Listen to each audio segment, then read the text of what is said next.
তো গাইস, আমার গলাতে একটু খুসখুস করছে, গলা ব্যথা করছে, আর আমার চিপস খেতে ইচ্ছা করছিল, তাই জন্য চিপস কিনে এনেছি, আর আইসক্রিম খেতে ইচ্ছা আছে আমার।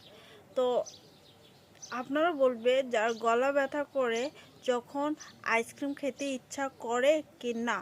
আমার তো খেতে ইচ্ছা করে। আপনারা কমেন্ট সেকশনে বলবে আমাকে খেতে ইচ্ছা করে না। যখন আপনাদের গলা ব্যথা করে তখন বলবে। তো আমার তো খুবই খেতে ইচ্ছা করে, তখন আমি খেয়ে নিই।